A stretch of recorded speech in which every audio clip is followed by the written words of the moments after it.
Hello, everybody. Welcome to today's show. Let's just dive into it. Today, the first pillar of there's a lot of themes running around, a lot of very respected and influential people in the space of crypto are very positive in the long-term fundamentals of crypto. Let's just start with the first one. Elite Bitcoin investor Mike Novogratz said it will be a while before crypto starts rising again. In a tweet on February 1st, Mike Novogratz said, realizing having tweeted about crypto in a while is a grind. Don't think we'll hit north for at least a few more months. Always take longer for institutions to move. Very confident they will. Tons of activity under the hood. Stay the course. Then there's also in reply to him, right? The very interesting picture that says, if you're still here, congrats, you have survived the longest crypto bear market in history. And elaborating on what he means, right? He actually said big names institutions normally take longer, and that's partly, because not surprising, we have also seen there's a delay in the launch of BACT, VanEck, SolidX, Bitcoin ETF, right? Because of regulator shutdown. So inevitable, and also regulations have not been super friendly towards ETF. Hence, we have seen all this delay. But regardless, remember his tweet that basically says that very confident that the institutions will come. And the thing is this, Mike Novogratz, he was a former Goldman Sachs partner. And he was also a hedge fund manager, and now he has his own crypto merchant bank called Galaxy Digital. And one of the major investment they have made is a joint investment with Goldman Sachs into a crypto custodian firm called BitGo. That ought to tell you, firstly, that showed, given his background, that shows he's very well connected to Goldman Sachs people, right? Who is the biggest investment bank on Wall Street. Second, also given his the merchant bank activities, that also show he's very close on the people on the ground, right? What the clients are saying. Now he's saying that, right? Yes, the negative side is, of course, he said the prices will not move north for a few more months, but at the same time, he said definitely he's very confident that they will. And I believe that stems from the visibility that he has, right? That kind of confidence comes from the visibility and insider knowledge that he has. So that ought to tell you something, right? In addition, Anthony Pompliano, who is a founder and partner at Morgan Creek Capital Management, he said Wall Street is all in on crypto. In a tweet 29 Jan 2019, he said, don't listen to what Wall Street banks said in the press. Every single one of them is building, buying, or investing in crypto right now. They can't afford to miss out on this. Don't fall for the distractions. Just watch what they do. So Anthony Pompliano, or in short, Pomp, he has again another very well connected individual because he operates a podcast where he always had on the guest interviewer very, very prominent people, ranging from traditional asset management like Jim O'Shaughnessy, and ranging from like people who are very experienced in building tech startups, right? And he will, even for the ones that are not related to crypto, he always then link back the questions to say, how does it, like evolution of tech grow startup, how does that, what's the similarities, differences with crypto, and then what's the implications for crypto, right? So very, very interesting podcast. You should definitely listen. Also, he has a daily newsletter called Substack, where, I'm a paid subscriber, and I think you should subscribe to very, very thoughtful pieces, right? On his take on major crypto happenings, developments in the space. So yes, definitely someone very worth following. And he is also saying, right, that because he knows so many people, again, very well connected on Wall Street, that he is saying every single one of Wall Street banks is building, buying, investing crypto right now. The thing is, you don't hear from them now is because they really want to accumulate at the prices when low, right? If they come out and say that they are very optimistic that they are doing so much, then prices will rise, right? But they actually want to keep the prices low, keep all this under wraps so that they still have time, right? They have more time to actually accumulate during these low prices. Now, again, having heard from them, right? Yes, you can say it's just all talks, but the facts are in your face. Blockchain venture capital investments grew exponentially in 2018 compared to 2017. These are data compiled by PitchBook and show that in 2018 alone, US venture capital investments into crypto and blockchain companies amounted to $2.4 billion. And that is more than the last 5 years combined. And don't forget, 2018 backdrop was when crypto prices is super low, right?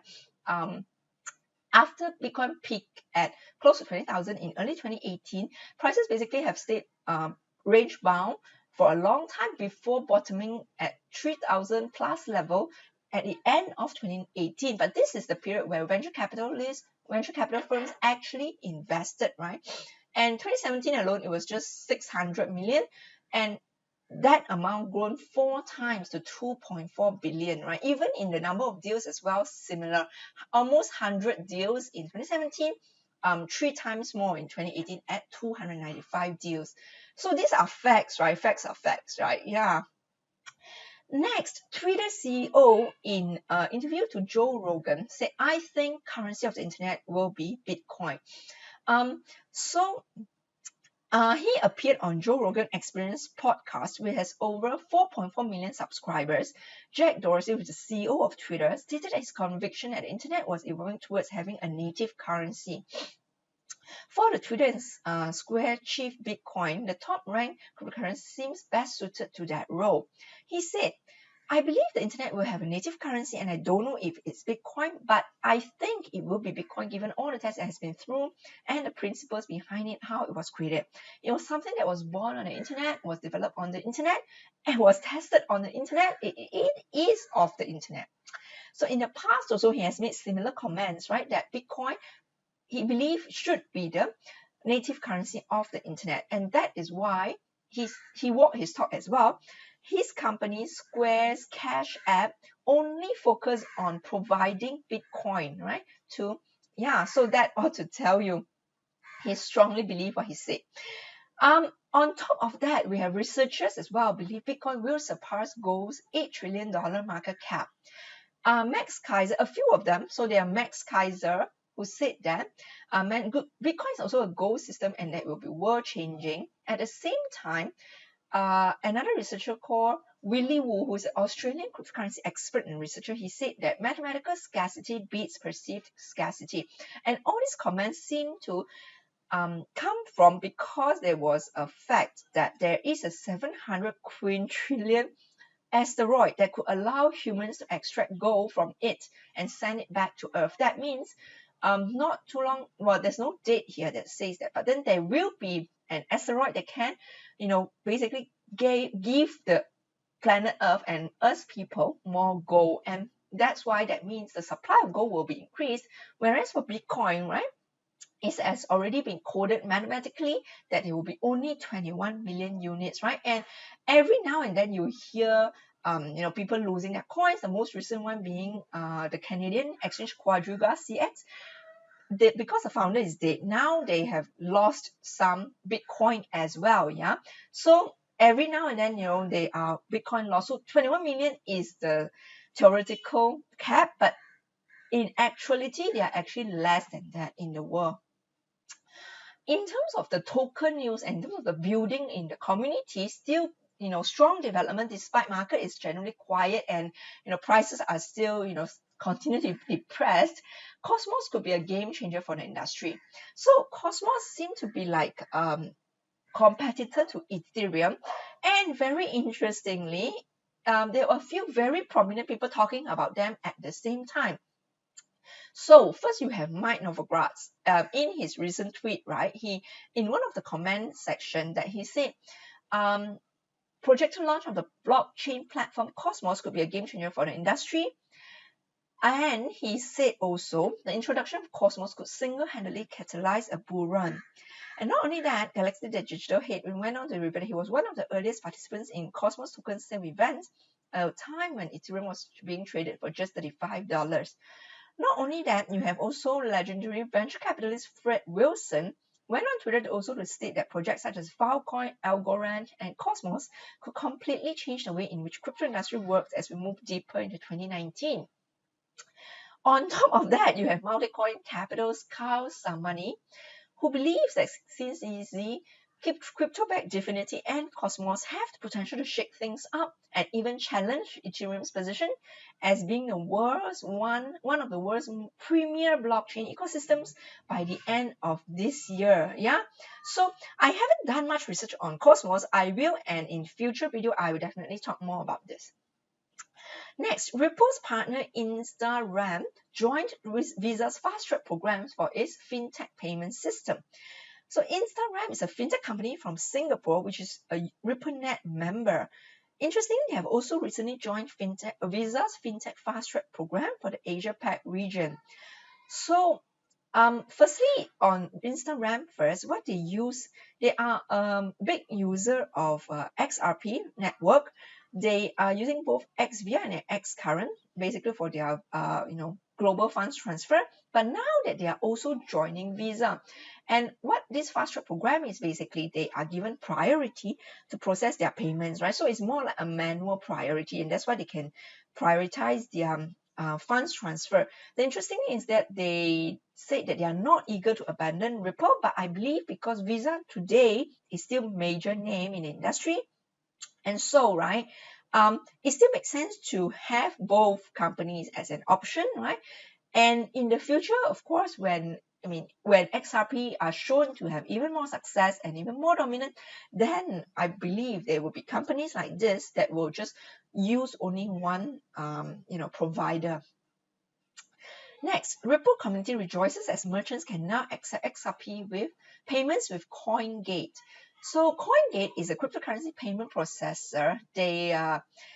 They basically facilitate payments at more than 4,500 shops online. Now they have added XRP as one of the options for settlement.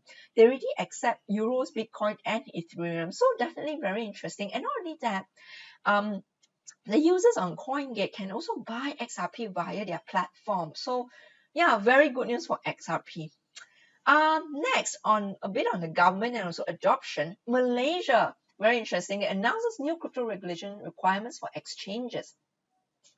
So Malaysia's Securities Commission has announced yesterday, January 31st, that it would amend its guidelines on recognized markets in order to include cryptocurrency exchanges as well in the list.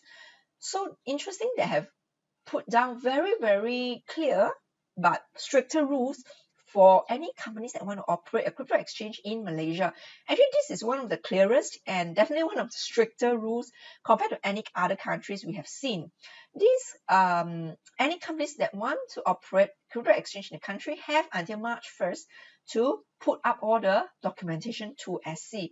But if they don't do this, definitely for now, any exchanges cannot offer any services to customers at this point, right? And they have to go through a review process. What are the requirements? They have to conform to a corporate organization structure with top executives that have fully clean criminal records and proven trading skills. They also need to show proof that they have good security measures and demonstrate that they can contribute to the digital economy of the country. The first one is really, really key because I think this is really good because, we have seen in very recent times as well, a lot of exchanges being, where the founder reliant on one founder, and when the founder dead, they cannot even locate, lost coins because all the passwords with that person, right? And that will not happen if you have a company corporate structure that, everyone is very, they know what they are doing, right? This is like, so that was Quadriga CX, right? And also you have a lot of exchanges shut down because of liquidity issues. That means they cannot handle their funds well. So yes, so definitely it's very good to see Malaysia coming up very clear regulations like this, though they are still yet to offer very clear regulations on ICOs, but they said they will do this by Q1. So they still have about 2 more months, right? Next, sudden spike in Bitcoin's volume on local Bitcoins in Venezuela is the highest ever. So this is the chart. Very, very interesting. You see the spike in just last week in local Bitcoins, a peer-to-peer platform for people to purchase Bitcoin in Venezuela. So in the last week alone, Venezuela has seen a sudden spike in Bitcoin volume with an astounding $7 million worth of Bitcoin traded on local Bitcoins. That's the platform that everybody uses there. because the government really clamped down on exchanges. So this is the only way, because it's a peer-to-peer way, that people are able to get their hands on crypto. And don't forget, so because Venezuela has experienced like inflation as high as 1 million%, right, in last year. So yeah, among the reasons why they see such increase, one of the key ones is the impending economic crisis, is the flooding of the oil market. That means increase in a lot of oil, and then because Venezuela is very rich in oil reserves, and that will basically push down the prices of oil, and that will make the people in Venezuela even harder to earn living, right? So hence that's why Bitcoin has this ability to really make a difference in terms of livelihood of normal people. Last one, Bitcoin ATMs in Russia are on the rise, over 50 currently in operation as crypto adoption continues. This is interesting because don't forget, Russia has not yet very clear regulations on crypto, right? And despite that, they have already at least 51 crypto ATMs in the country, and the average turnover for each of these machines is close to $27,000. That's quite huge. And given the market is still very new, it's relatively concentrated, because the biggest operator, Rustbit, they have the biggest piece of the pie with 47% of the share, almost half of the market, right? Then the other two players are also very big.